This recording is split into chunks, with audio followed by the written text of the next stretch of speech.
Breaking చూస్తున్నాము. Tollywood film federation film chamber మధ్య జరుగుతున్న చర్చలు కొలికి రాలేదు. ఇప్పటి వరకు 30% పెంపుకు సినీ కార్మికులు డిమాండ్ చేశారు. డిమాండ్లకు ఒప్పుకుంటేనే షూటింగ్స్కి వస్తామని చెప్పి కార్మికులు ఇప్పటికే స్పష్టంగా చెప్పేశారు. అయితే నిర్మాతలు దానికి ధీటుగా స్పందిస్తూ ఎట్టి పరిస్థితుల్లో కూడా ఈ ప్రతిపాదన అంగీకరించమని చెప్పి తేల్చి చెప్పేశారు.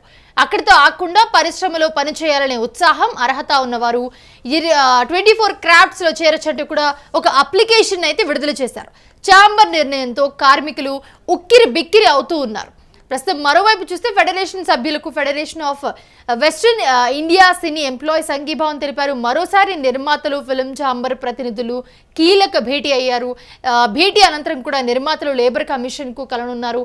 అయితే సాయంత్రం మెగాస్టార్ చిరంజీవితో ప్రొడ్యూసర్స్ భేటీ కానున్నారు. ఇండస్ట్రీలో తాజా పరిణామాలపై కూడా చర్చించనున్నట్లుగా మనకు సమాచారం అందుతుంది. ఇదే అంశానికి సంబంధించి మరిన్ని అప్డేట్స్ అందించడానికి మా బ్యూరో చీఫ్ రాణా జాయిన్ అవుతున్నారు. రాణా, అసలు ఏం జరుగుతుంది ఫిల్మ్ ఫెడరేషన్కి మధ్య, అలాగే ఫిల్మ్ ఛాంబర్ అసలు ఏంటి గొడవ, ఎక్కడ స్టార్ట్ అయింది, ఇది ఎక్కడి వరకు వెళ్తుంది? షూటింగ్స్ ఆగిపోయాయి, బట్ మళ్ళీ యథావిధిగా మొదలుపెట్టారు. బట్ వేరే అక్కడ ఎవరైతే క్రాఫ్ట్స్లో పనిచేసే వాళ్ళు ఉంటారో వేరే వాళ్ళని తీసుకొచ్చి పని చేయించుకుంటున్నారు. ఏంటి, నిర్మాతలు ఒక మాట చెప్తున్నారు, ఇక్కడ వీళ్ళు ఒక మాట చెప్తున్నారు, ఏం జరుగుతుంది అసలు? దాదాపు 2 రోజుల నుంచి కూడా ఫిల్మ్ ఇండస్ట్రీలో ఒక సందిగ్ధత వాతావరణం అనేది కొనసాగుతూనే ఉంది. ఎందుకంటే కార్మికులు లేవనెత్తినటువంటి అంశము డైలీ వేజెస్ కింద మాకు 30% కంపల్సరీ పెంచాల్సింది. ఎందుకంటే మారుతున్నటువంటి జీవన పరిమాణాలు చూసుకుంటే అన్ని రకాలుగా చూసుకున్నా కూడా ఖచ్చితంగా కూడా మాకు ఇప్పుడు వచ్చేటువంటి డబ్బులు సరిపోవటం లేదనేసి కూడా అనేక రకాలుగా కూడా వాళ్ళు విజ్ఞాపనలు చేశారు. దాంతోపాటు గతంలో కూడా ఇటు ఇండస్ట్రీకి సంబంధించిన పెద్దలతో కూడా చర్చలు జరిపామని కూడా వాళ్ళు చెప్తున్నారు. నిర్మాతలతో కూడా చర్చలు జరిపామని కూడా చెప్తున్నారు. దానితో పాటు ఇక్కడ పని లేకపోగా ఇతర ఇండస్ట్రీల నుంచి కూడా పెద్ద ఎత్తున కార్మికులు తీసుకొని వచ్చి వాళ్ళు వర్క్ చేయించుకుంటున్నారు. దీనివల్ల కూడా తెలుగు కార్మికులు అనేది కూడా చాలా ఇబ్బందులు పడుతున్నారు. సో ఈ వేతనాలు అనేది పెంచడం వల్ల వాళ్ళు కొంచెం జీవన ప్రమాణాలు కూడా కొంత పెరుగుతాయనేది కూడా వీళ్ళు చెప్తున్నటువంటి వర్షం. దానికి ఖచ్చితంగా 30% పెంచాలనేది కూడా వీళ్ళు చెప్తున్నారు. అయితే నిర్మాతలు నిన్న సమావేశమయ్యారు. నిర్మాతల సమావేశం అయిన తర్వాత చాలా సుదీర్ఘంగా 2-3 గంటల పాటు కూడా వాళ్ళు చర్చించినప్పుడు వాళ్ళు ఒకటే డిసైడ్ అయ్యారు, ఎట్టి పరిస్థితుల్లోనూ, ఎందుకంటే ఇప్పుడున్నటువంటి సిచ్యువేషన్లో Telugu film industry success rate అనేది చాలా తక్కువ ఉంది. కేవలం 2-3% మాత్రమే ఉంది. దాదాపు 95-96 వరకు కూడా అంత ఫెయిల్యూర్లోనే ఉంది. సో మొత్తం ఇండస్ట్రీనే సందిగ్ధత వాతావరణంలో ఉన్నటువంటి పరిస్థితుల్లో, సంక్షోభంలో ఉన్నటువంటి ప్లేస్లో ఇప్పుడు ఈ వేతనాలు పెంచడం వల్ల నిర్మాతలు అనేటోడు చాలా బలైపోతాడు, చాలా ఇబ్బందికరమైన పరిస్థితి ఉంటుందని కూడా చెప్తున్నారు. ఎందుకంటే సినిమా కాస్టింగు, తర్వాత రెమ్యునరేషన్స్, దాంతోపాటు ఈ ప్రొడక్షన్ వాల్యూస్, ఇతర కంట్రీస్కి వెళ్ళేటప్పుడు అక్కడ షూటింగ్స్ చేయాలన్నా కూడా వాటికి పర్మిషన్ తీసుకోవాలన్నా ఈ ఖర్చులు, దాంతోపాటు చాలా వరకు సినిమా నిర్మాతలు అనేది వడ్డీలు తీసుకొని వస్తారు. కాబట్టి ఆ వడ్డీలు కూడా పెరిగిపోతున్నాయి. ఇన్ని నిర్మాతలు కష్టపడి సినిమా తీస్తే దాన్ని ఒకవేళ రిలీజ్ అయిన తర్వాత సక్సెస్ అయితే ₹2 వస్తాయి, కానీ సక్సెస్ కాకపోతే మొత్తం ఉన్నదంతా కూడా పోతుంది. నిర్మాత ఇంత రిస్క్ తీసుకుంటున్నప్పుడు కార్మికులకు ఏ ఒక్క ఇండస్ట్రీ, బాలీవుడ్ చూసుకున్నా, కోలీవుడ్ చూసుకున్నా, శాండిల్వుడ్ చూసుకున్నా, ఇటు బెంగాల్ సినిమా చూసుకున్నా, కేరళ సినిమా చూసుకున్నా, ఎక్కడ కూడా ఇది పరిస్థితుల్లో, ఎందుకంటే 24 క్రాఫ్ట్లో పనిచేసే కార్మికులకు ఇస్తున్నటువంటి వేతనాలు తెలుగులో ఇచ్చినట్టుగా ఏ ఇండస్ట్రీ ఇవ్వటం లేదనేసి కూడా నిర్మాతలు చాలా గంటపదంగా చెప్తున్నారు. ఎందుకంటే ఆర్థికంగా వీళ్ళు చితికిపోతున్నా కూడా, సక్సెస్ రేట్ తక్కువ ఉన్నా కూడా రిస్క్ చేసి మరి వీళ్ళు పెట్టుబడులు పెట్టి సినిమా తీస్తున్నారు. దాంతోపాటు సాఫ్ట్వేర్ ఇంజనీర్లకి రానటువంటి డబ్బులు వీళ్ళకందరికీ వేతన రూపంలో వస్తున్నప్పటికీ వీళ్ళు మళ్ళీ ఇంకా 30% పెంచడం అనేది ఖచ్చితంగా ఇది ఆమోదయోగ్యమైనటువంటి విషయం కాదు. రైట్, ఇక్కడ ఇంకొక విషయం కూడా చెప్తున్నారు నిర్మాతలు. ప్రతి ఇండస్ట్రీలో ఇప్పుడు బాలీవుడ్ కానివ్వండి, కాలీవుడ్, మాలీవుడ్, అన్ని ఇండస్ట్రీలు, ప్రస్తుతం ఇండియాలో ఉన్న అన్ని ఇండస్ట్రీల్లో కన్నా టాలీవుడ్లోనే వీళ్ళందరికీ మేము ఎక్కువ పే చేస్తున్నాం అన్న మాట కూడా చెప్తున్నారు. ఆల్రెడీ అధికంగా పే చేస్తున్నప్పుడు మళ్ళీ దాని మీద 30% అంటే మాతో కాదు, అందుకని చెప్పి వాళ్ళు వేరే ఇండస్ట్రీస్ నుంచి పనిచేయడానికి తెచ్చుకుంటున్నారు అని కూడా చెప్తున్న పరిస్థితి.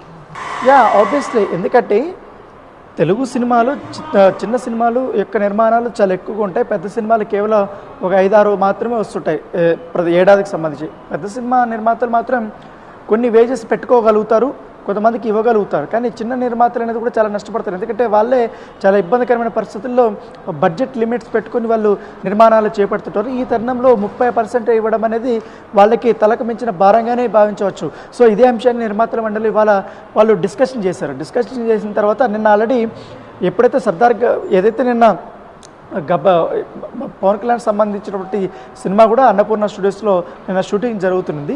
సో అక్కడ కూడా ఈ మొత్తం కార్మికులందరూ వెళ్ళారు, అక్కడ వాళ్ళు ధర్నా నిర్వహించారు, మొత్తం సినిమా షూటింగ్ని కూడా వాళ్ళు ఆపేశారు, అక్కడ ఎవరు కూడా పాల్గొకుండా ఆపారు. సో హుటాహుట దాదాపు ఒక 6-7 మంది నిర్మాతలు, సో ఎందుకంటే ఇప్పుడు రెగ్యులర్గా సినిమాలు తీసినటువంటి బడా నిర్మాతలందరూ కూడా ఏపీ డిప్యూటీ చీఫ్ మినిస్టర్ అయినటువంటి పవన్ కళ్యాణ్ని అన్నపూర్ణ స్టూడియోలో కలిశారు, చర్చలు నిర్వహించారు, మాట్లాడిన తర్వాత ఇవాళ మరొకసారి భేటీ అయిన తర్వాత కూడా వాళ్ళు ఇటు మా అసోసియేషన్ నుంచి మీకు ఏమైనా అభ్యంతరాలు ఉన్నాయా ఏంటి అనే దానికి కూడా వాళ్ళతో మాట్లాడారు. అయితే మా అసోసియేషన్ మాత్రం చాలా క్లియర్గా చెప్పేది, మాకు ఈ వేతనాలకు సంబంధించిన అంశంలో మేము ఎక్కడ కూడా మిమ్మల్ని రిస్ట్రిక్ట్ చేయము, మీ పక్కనే మేము ఉంటాం, మీ స్టాండే మేము తీసుకుంటామనేసి కూడా వాళ్ళు కూడా చెప్పడము, దానికి ఏకీభావం రావడం వల్ల ఇప్పుడు నిర్మాత మండలి కూడా నిన్న ఏదైతే స్టాండ్ తీసుకున్నారో ఇవాళ కూడా అదే స్టాండ్ మీద నిలబడ్డారు.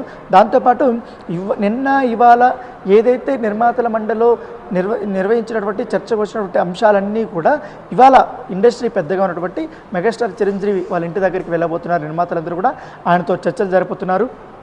ఈ యొక్క ఉన్నటువంటి సిచ్యువేషన్ అంతా కూడా ఏ రకంగా పరిష్కరించుకోవాలనే దానిపై కూడా వాళ్ళు మాట్లాడబోతున్నారు. దానితో పాటు ఇవాళ చాలా వరకు సినిమాలు ఈ కార్మికులందరూ కూడా వెళ్ళలేదు, వాళ్ళు షూటింగ్లు ఆపేసినట్టుగా తెలిసిన తర్వాత కొంతమంది మాట్లాడిన తర్వాత కొన్ని పెద్ద సినిమాలకు వాళ్ళు కొంతమంది మాత్రం వెళ్ళినట్టుగా మనకు సమాచారం అవుతుంది. సో ఆల్మోస్ట్ ఇప్పుడు కార్మిక సంబంధించిన ఈ మొత్తం ఈ ఫెడరేషన్ అంతా కూడా ఇప్పుడు కమిషనర్ని కలిశారు, కార్మిక శాఖ వాళ్ళని.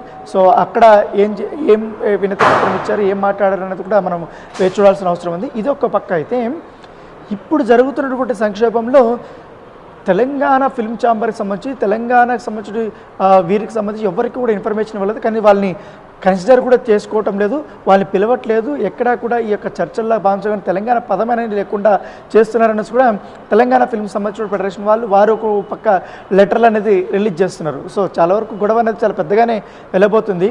దాంతోపాటు ఇప్పుడు దాదాపు 3 గంటల పాటు ఇవాళ సీనియర్ నిర్మాతలందరూ కూడా ఇప్పుడు రెగ్యులర్ యాక్టివ్లో ఉన్నటువంటి పెద్ద సినిమాలు తీస్తున్నటువంటి నిర్మాతలు దిల్రాజు కానీ, నవీన్ ఎర్నేని కానీ, యువి ప్రొడక్షన్స్ కానీ, ఆ తర్వాత మైత్రి ప్రొడక్షన్స్ కానీ, వీళ్ళందరూ కూడా ఇప్పుడు ఇవాళ మాట్లాడడం జరిగింది. దాంతోపాటు సితారా ఎంటర్టైన్మెంట్స్ వాళ్ళు కానీ వీళ్ళందరూ కూడా ప్రొడ్యూసర్ అందరూ డివివి దానయ్య కానీ వీళ్ళందరూ కూడా ఇవాళ సమావేశం అయిన తర్వాత కొన్ని నిర్ణయాలు తీసుకొని ఇవాళ ఏదైతే మెగాస్టార్ చిరంజీవితో మాట్లాడబోతున్నారు, అక్కడ మాట్లాడిన తర్వాత వాళ్ళు నిర్ణయాలు చెప్తున్నారు. అయితే ఎట్టి పరిస్థితుల్లో ఇప్పుడున్నటువంటి ప్రకారం మేము వేతనాలు పెంచే ప్రసక్తి లేదని కూడా చెప్తున్నారు. దాంతోపాటు కొంతమంది నిర్మాతలు ఏకంగా ఒక స్టెప్ ముందుకేసి ఒక వెబ్సైట్ని క్రియేట్ చేసుకున్నారు. ఎందుకంటే మాకు టెక్నీషియన్స్ కావాలి, పలానా డిపార్ట్మెంట్లో మాకు ఇంతమంది రిక్వైర్మెంట్ ఉందంటూ కూడా ఓపెన్గానే వాళ్ళు వెబ్సైట్లో అనౌన్స్మెంట్ ఇచ్చేసుకున్నారు. ఎందుకంటే ఎవరన్నా కావాలనుకుంటే, అవకాశం కావాలనుకుంటే దాంట్లో మీరు అప్లై చేసుకోండి, మీ ఎక్కడెక్కడ మీ పని కావాలంటే మేము సెలెక్ట్ చేసుకుంటామనేసి కూడా దాంట్లో చెప్పడం జరిగింది. ఎందుకంటే ఎస్కేఎన్ కానీ,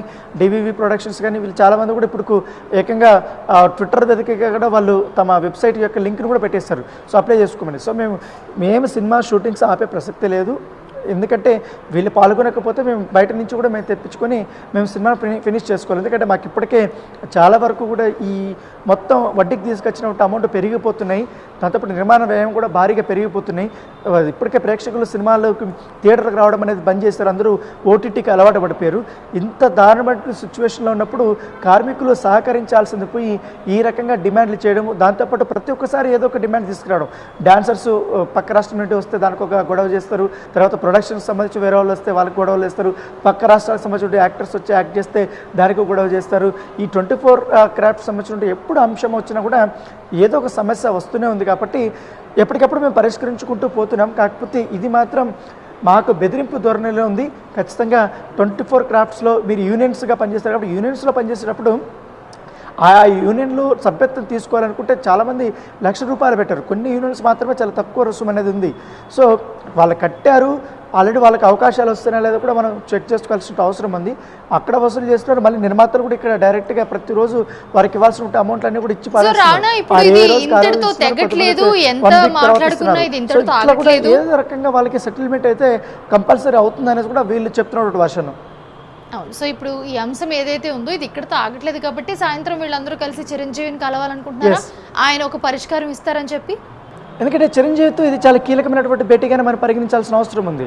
ఎందుకంటే నిన్న తెలంగాణ ఫెడరేషన్ చైర్మన్ అయినటువంటి దిల్ రాజు కూడా నిన్న పవన్ కళ్యాణ్ కలిశారు, చర్చలు జరిపారు. ఎందుకంటే ఏపీ గవర్నమెంట్ నుంచి కూడా ఎటువంటి సహాయ సహకారాలు వాళ్ళు తీసుకోవాలి, నిర్మాతలు పడుతున్నటువంటి ప్రాబ్లమ్స్ ఏంటి అనేది కూడా మొత్తం చర్చించారు. అయితే ఇండస్ట్రీలో అన్ని కార్మిక విభాగాలకు సంబంధించిన అంశంలో ఇప్పుడు పెద్దన్నగా ఉన్నారు. గతంలో దాసరి నారాయణరావు ఉన్నప్పుడు ఏ సమస్య వచ్చినా వాళ్ళతో మాట్లాడేటోరు, ఆయన వెంటనే సమస్య పరిష్కరించే విధంగా ఒకరిని తగ్గమనేటోడు, తర్వాత ఏదో రకంగా ఆ సమస్య కొలుక్కు వచ్చే అవకాశం ఉండేది. ఇప్పుడు తర్వాత ఆయన శివాక్యం చెందిన తర్వాత మొత్తం ఇప్పుడు ఇండస్ట్రీ అంతా కూడా ఎక్కువగా చిరంజీవి మీదే ఆధారపడుతుంది. చిరంజీవి ఎప్పుడు బిజీగా ఉన్నా లేకపోతే ఖాళీగా ఉన్నా కూడా వెంటనే ఏ సమస్య ఉన్నా కూడా వెంటనే ఆయన మాట్లాడుతూ వస్తూనే ఉన్నారు. కాకపోతే ఇప్పుడు ఉన్నటువంటి సమస్య చాలా పెద్దది కాబట్టి ఖచ్చితంగా, ఎందుకంటే ఇప్పుడు వీళ్ళు నిర్ణయించుకున్నటువంటి నిర్ణయాలంతా కూడా ప్రకటించాలి. దాంతోపాటు ఈ యొక్క యూనియన్తో కూడా చర్చలు జరపడానికి ఒక అవకాశం ఉంటుంది.